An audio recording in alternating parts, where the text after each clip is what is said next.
Hello दोस्तों, नमस्कार। RJ Hindi कहानी में आपका बहुत बहुत स्वागत है। दोस्तों, कहानी का पूरा आनंद लेने के लिए वीडियो को लास्ट तक देखें। अगर कहानी पसंद आए तो चैनल को जरूर सब्सक्राइब करें और वीडियो को लाइक करें। तो दोस्तों चलिए शुरू करते हैं। रजनी को सुबह से ही सिर में दर्द हो रहा था। लग रहा था कि मस्तिष्क की सभी नसें एक साथ चटक जाएंगी। 2 बार सेरिडॉन भी ले ली थी तथा काम वाली कमली से कहकर बाम भी लगवा लिया था, किंतु फिर भी जरा सा भी आराम मिलता नजर नहीं आ रहा था। कभी लगता था सब कुछ छोड़कर चली जाए इस माहौल से दूर, कहीं दूर, तब शायद इस परेशानी, तनाव तथा अनायास उत्पन्न हुई इस कुंठा से बच जाएगी। अस्पताल में ही आज वो बिना कारण ही सब पर बरसती रही थी। सहयोगी भी आश्चर्यचकित थे। सदा शांत सौम्य मृदुभाषिणी रजनी मैडम को अचानक हो क्या गया है। निज व्यवहार पर लज्जित होते हुए छुट्टी का प्रार्थना पत्र देकर वो घर चली आई थी, किंतु घर आकर भी उसे चैन ना मिला। आज से 25 वर्ष पूर्व की घटना आंखों के सम्मुख तैर आई थी। उस दिन रविवार था। भोर की सुनहरी किरण ने अभी कदम रखा ही था कि शुगर फैक्ट्री के मालिक बजाज साहब के घर से बुलावा आया। जल्दी चलो, मालकिन को पेट दर्द प्रारंभ हो गए हैं। ड्यू डेट से पहले अचानक दर्द प्रारंभ होने के कारण उन्हें सागर से 50 मील दूर शहर भोपाल ले जाना संभव नहीं था, अतः उन्होंने उसे ही बुला भेजा था। इस तथ्य से वो परिचित थी। पहली डिलीवरी थी, वो भी बड़े घर की, अतः वह कुछ ज्यादा ही नर्वस थी। उस समय यह अस्पताल इतना बड़ा नहीं था। उस समय इस अस्पताल में उसके अलावा सिर्फ एक डॉक्टर थे। डॉक्टर साहब का परिवार वहां से 10 किलोमीटर दूर एक कस्बे में रहता था, अतः वो प्रत्येक शनिवार को चले जाते थे तथा सोमवार को सुबह आ जाते थे। इस बीच गांव में कहीं कुछ होने पर नर्स होने के बावजूद उसे ही डॉक्टर की जिम्मेदारी निभानी पड़ती थी, जिसके कारण लोग उसे भी डॉक्टरनी कहकर ही पुकारते थे। वो भी उनकी आशाओं पर खरा उतरने का प्रयास करती रहती थी। मालकिन की डिलीवरी के पूर्व भी न जाने कितने बच्चों ने उसके हाथों से जन्म लिया था, किंतु कभी भी उसे भय, तनाव या चिंता नहीं हुई थी। लेकिन बड़े घर की बात ही कुछ और थी। ना जाने क्यों शरीर में कंपन होने लगा था, किंतु स्वयं को संयत कर वो पूरी कुशलता से अपने काम को अंजाम देने में लग गई। 2 घंटे के इंतजार के पश्चात सुंदर कन्या ने अपनी सुरीली आवाज के साथ अपने आने की सूचना दी तो लगा जैसे उसने कितना बड़ा काम संपन्न कर दिया है। घर भर में खुशियां छा गई। मालकिन डिलीवरी के पश्चात अर्ध चेतना अवस्था में थी। उसके अभ्यस्त हाथों ने ही नवजात शिशु को नहलाया, धुलाया तथा मालकिन के पास सुला दिया। उसे मालिक की तरफ से ढेर सारा नजराना मिला था, क्योंकि उनके घर 30 वर्ष पश्चात लक्ष्मी आई थी। इसके साथ ही 7 बंदूकों की आवाज ने पूरे गांव में नवजात शिशु के आगमन की सूचना दे दी। उसके पश्चात भी न जाने कितने दिनों तक उस नन्ही सी गुड़िया मोहिनी को रजनी ने अपने हाथों से तेल मालिश कर नहलाया, हाथ पैरों में जान फूंकने के लिए कसरतें करवाई। यद्यप मालकिन ने इन सब कार्यों के लिए एक मालिश वाले ढूंढकर लाने के लिए कहा था, लेकिन उस नीली आंखों वाली मोहिनी में न जाने कैसा आकर्षण था कि रजनी उसके इन सब कामों की जिम्मेदारी स्वयं वहन करने का निर्णय ले लिया था। यहाँ तक कि उसके बीमार होने पर न जाने कितनी रातें बड़ी मालकिन के साथ जाकर बिताई थी। बुरी नजर से बचाने के लिए उसके उन्नत भाल पर काला टीका भी लगाया था। उसके लिए उसका दिल अपनी पुत्री प्रिया की तरह धड़कता था। कभी कभी तो उसके लिए वो अस्पताल के कार्यों की भी अनदेखी कर जाती थी, पर ना जाने कि उसे कभी आत्मग्लानि नहीं हुई। शायद इसे भी वो अपने अन्य कार्यों की तरह अपने काम का हिस्सा मान चुकी थी। किसी कारणवश अगर वो कभी किसी दिन बड़े घर जा नहीं पाती थी तो नन्ही मोहिनी उसके गले में हाथ डालकर कहती, डॉक्टर आंटी आप कल क्यों नहीं आई? वो उसकी मासूमियत पर खुशी से फूली नहीं समाती थी। मालकिन भी उसे स्नेह करने लगी थी। मालकिन के अतिरिक्त स्नेह के कारण कुछ लोग उसे ईर्ष्या भी करने लगे थे। मोहिनी के बढ़ने के साथ साथ ही मालिक का कारोबार भी दिन दूनी रात चौगुनी उन्नति करने लगा। लोग कहते बड़े घर में साक्षात लक्ष्मी ने ही जन्म लिया है। समय के साथ छोटा सा गांव अब कस्बे में परिवर्तित हो गया है। शुगर फैक्ट्री में प्रॉफिट होने के कारण मालिक ने अपने कर्मचारियों के लिए भी पक्के घर बनवा दिए थे। छोटा सा अस्पताल भी अब 50 बेड वाले आधुनिक उपकरणों से सुसज्जित अस्पताल बन गया था, जिसमें अब 10 डॉक्टर तथा 30 नर्सें काम कर रही हैं। सबसे पुरानी होने के कारण रजनी को हेड नर्स का ओहदा प्रदान कर दिया गया था। बजाज साहब की एक दूसरी शुगर फैक्ट्री शहर के पास स्थित एक कस्बे में भी खुल गई थी, जिसका काम मालिक के छोटे भाई देखते थे। मालिक और मालकिन भी महीने में 15 दिन शहर में ही बिताने लगे थे। इस सब के बावजूद भी रजनी का उस घर से पहले जैसा ही आना जाना था। जब भी आवश्यकता होता मालकिन उसे बुला लेती। उसको देखते ही मोहिनी बिटिया अपनी बातों का पिटारा खोलकर बैठ जाती। तब मालकिन हंसते हुए कहती, चाहे कितनी भी बड़ी हो जाए लेकिन इसका बचपना नहीं जाएगा। रजनी भी हंसकर कहती, मालकिन यही तो उम्र है खेलने खाने की। बस यही कामना है कि बिटिया के होठों पर मुस्कान ऐसे ही खेलती रहे। एक दिन बड़े घर से बुलावा आया।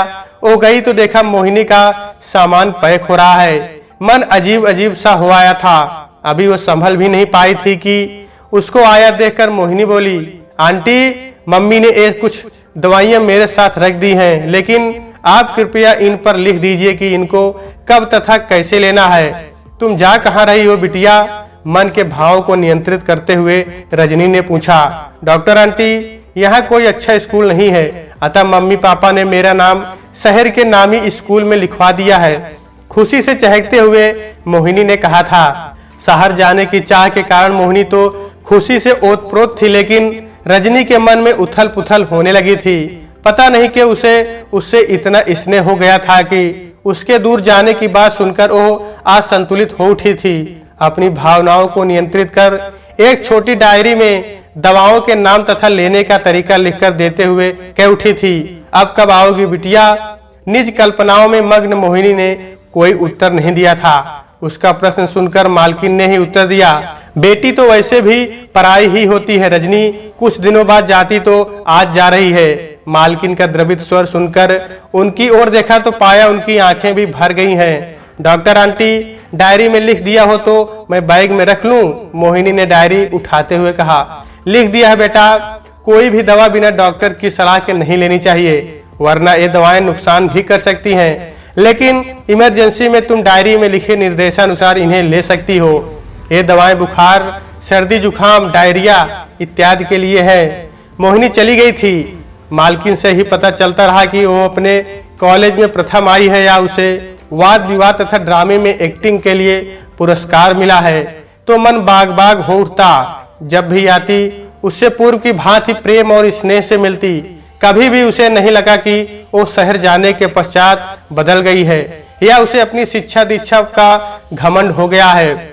एक बार छुट्टियों में मोहिनी आई तो वह एकाएक उसे पहचान ही नहीं पाई। लंबी छरहरी सुडौल देहा यष्टि की स्वामिनी पुराणों में वर्णित देवकन्या से कहीं भी कम नहीं लग रही थी। उसके नए रूप में पुरानी अल्हड़ बालिका की छवि कहीं खो गई थी। अपने कमरे में बंद कभी वो मोबाइल पर बातें करती दिखती या किताबों में खोई, कभी सीडी प्लेयर पर पसंदीदा गानों को सुनती तथा कभी ड्रेसिंग टेबल के सामने घंटों अपने रूप को निहारती।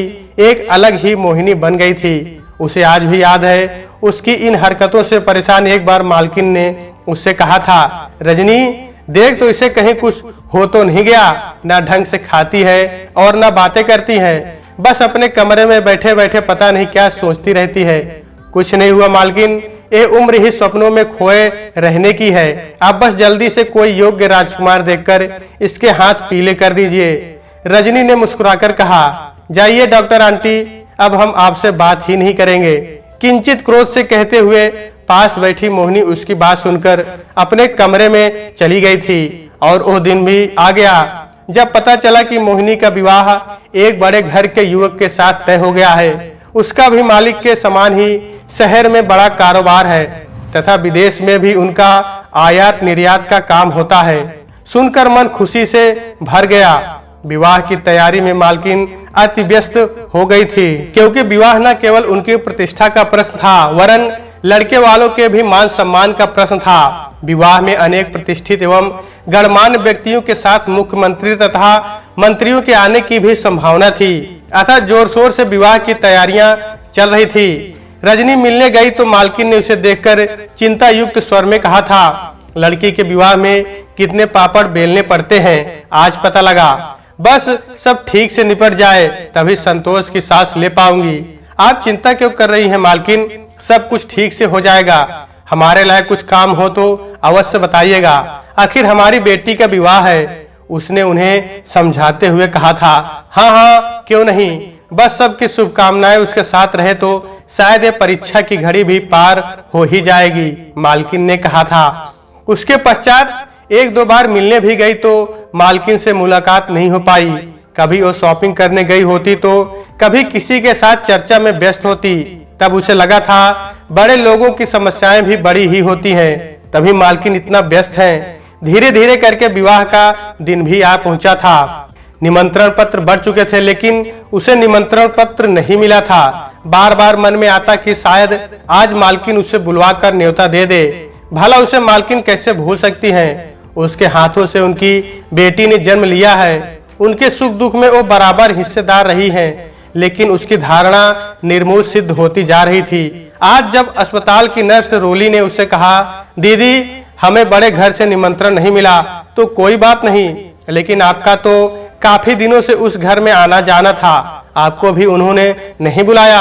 आश्चर्य है, अस्पताल में सब उसे दीदी कहकर बुलाते हैं, सीनियर होने के कारण उसे मान सम्मान भी देते हैं, पर आज ना जाने क्यों रोली के कहे सीधे साधे शब्द भी उसे जहर से लगे। उसे लगा जैसे उसने उसे भरे बाजार में नीचा दिखा दिया है। वो तो गनीमत थी कि वहां और कोई नहीं था, लेकिन इतने दिनों से मन में सुलगती अग्नि शोला बनकर भड़क उठी थी। आज मोहिनी का विवाह है, लेकिन उसे निमंत्रण पत्र ही नहीं मिला। मोहिनी जिसे उसने अपनी बेटी की तरह चाहा, प्यार और स्नेह किया, आज उसे ही आशीर्वाद देने से वंचित रखा जा रहा है।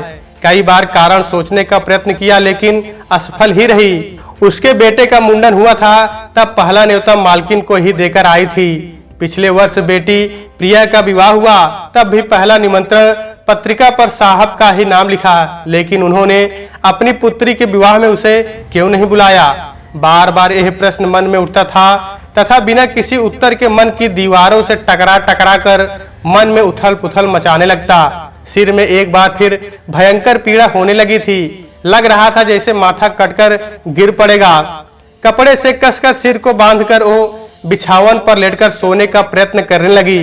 तभी दूर शहनाई की आवाज के साथ ही रजनी का मन मोहिनी को दुल्हन के रूप में देखने को मचल उठा।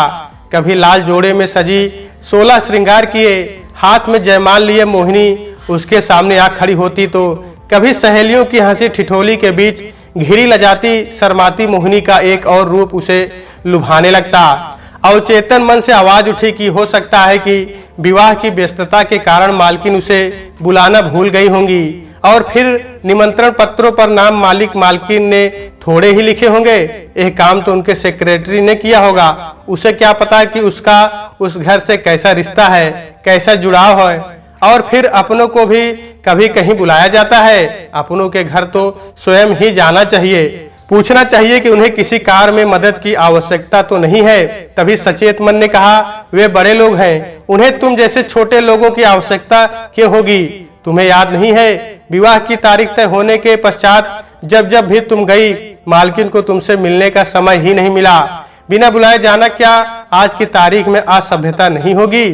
तभी आतिशबाजी तथा बैंड बाजों की धुन में शहनाई की मधुर आवाज कहीं खो गई थी तथा शोर शराबे वाले संगीत ने उसके मन के शोलों को और भी अधिक भड़का दिया। बैंड बाजों की तेज आवाज उसके कानों में शीशे के मानिंद पिघल पिघल कर जलाने लगी।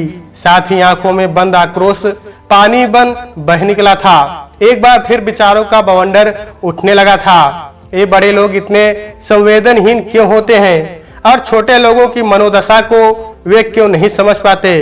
क्या छोटे लोगों का कोई मान सम्मान नहीं होता। हम छोटे लोग सुख दुख के प्रत्येक अवसर पर इनके घर भागे भागे जाते हैं। छोटे लोगों के साथ बड़े लोगों को भी अपने सुख दुख में शरीक करने की हिम्मत रखते हैं। अपनी हैसियत से अधिक उनका स्वागत सत्कार करते हैं। लेकिन ये बड़े लोग अपने सुख दुख में छोटे लोगों को शरीक नहीं करना चाहते। क्या ये बड़े लोग छोटे लोगों को अपने सुख दुख में सम्मिलित करना अपनी आन बान शान में धब्बा समझते हैं। ऐसे लोग एक क्यों भूल जाते हैं कि उनकी सारी शान शौकत इन्हीं छोटे लोगों पर निर्भर है। सच तो यह है कि इन्हीं छोटे लोगों के परिश्रम का मीठा फल वे स्वयं हजम कर जाते हैं। वही गला सड़ा भाग छोटे लोगों की तरफ फेंक कर दानवीर का खिताब पाना चाहते हैं। क्या इस तरह ये छोटे लोगों की भावनात्मक कमजोरी का लाभ उठाकर उनका शोषण नहीं करते।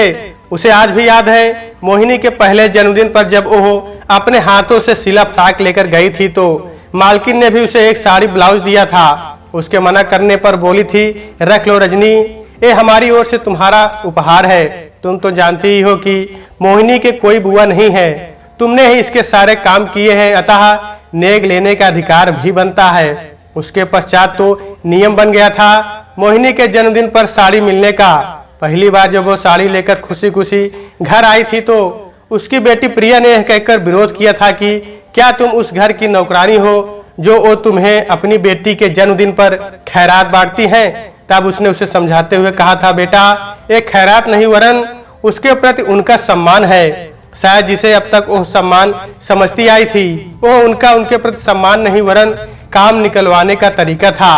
मीठी मीठी बातें करके ये बड़े लोग उस जैसे लोगों को बेदाम का गुलाम बना लेते हैं और काम निकल जाने पर दूध में पड़ी मक्खी की तरह निकाल कर फेंक देते हैं। आज उसे लग रहा था कि वह उनके लिए सिर्फ एक मामूली कर्मचारी थी जिसका काम उनकी हारी बीमारी में उनकी देखभाल करना था, जबकि उसने तो दिल से उन्हें अपना मान लिया था। तभी वो उनके बुलावे पर या कभी कभी बिन बुलाए ही पता नहीं किस आकर्षण शक्ति से बंधी जब तक बड़े घर पहुंच जाया करती थी। आज उसे लग रहा था प्रिया सच ही कहती थी। जिन उपहारों को वो उनका प्रेम समझकर ग्रहण करती रही थी वो उपहार उसके प्रति उनका प्रेम नहीं वरन अपनी बेटी के जन्मदिन पर उस जैसे कर्मचारियों को दी जाने वाली खैरात ही थी। करवटें बदलते बदलते रात बीत गई। सुबह की सुखद सलोनी किरणों के साथ ही विदा की सुरलहरी गूंज उठी थी, मानो पूरे वातावरण में ही उदासी छा गई हो। उसे मालूम था कि अभी थोड़ी देर पश्चात ही उसके घर के सामने से ही डोली निकलेगी। सजी धजी गुड़िया सी उसकी बेटी, हाँ बेटी ही तो है, सदा के लिए पराई हो जाएगी। एक बार सोचा कि वो उस समय भी घर से बाहर नहीं निकलेगी। क्यों बाहर निकले, क्यों किसी को आशीर्वाद दे, वैसे भी उसके आशीर्वाद से किसी को क्या फर्क पड़ेगा। सोचकर घर की सारी खिड़कियां और दरवाजे बंद कर लिए जिससे बाहर की कोई भी आवाज उसके निश्चय को डिगा ना सके। लेकिन जैसे ही मोहिनी की डोली उसके घर के सामने से गुजरी, अनायास ही उसके हाथों ने खिड़कियां खोल दी तथा मुंह से अस्फुट स्वर निकल उठे, जहां भी रहो सुखी रहो मेरी बच्ची, सुखी रहो। दिल के हाथों वो हार गई थी। आखिर बड़ों की गलती में मोहिनी का क्या दोष। भले ही उनका उसके प्रति प्रेम दिखावा मात्र रहा हो, पर उसका प्यार तो सच्चा है। उसने जिसे बेटी माना, बेटी की तरह चाहा। अगर आज उसे आशीर्वाद नहीं देती तो क्या वह स्वयं की नजरों में नहीं गिर जाती। मोहिनी डोली में बैठे हुए चली जा रही थी और रजनी की आंसुओं से भीगी आंखें उसे एकटक देखती रही। तो दोस्तों आज के वीडियो में बस इतना ही। कहानी आपको कैसी लगी कमेंट बॉक्स में जरूर बताइएगा। अगर कहानी पसंद आई है तो कृपया चैनल को जरूर सब्सक्राइब करें और वीडियो को लाइक करें। तो दोस्तों आपसे फिर मिलते हैं अगले वीडियो में, तब तक के लिए नमस्कार।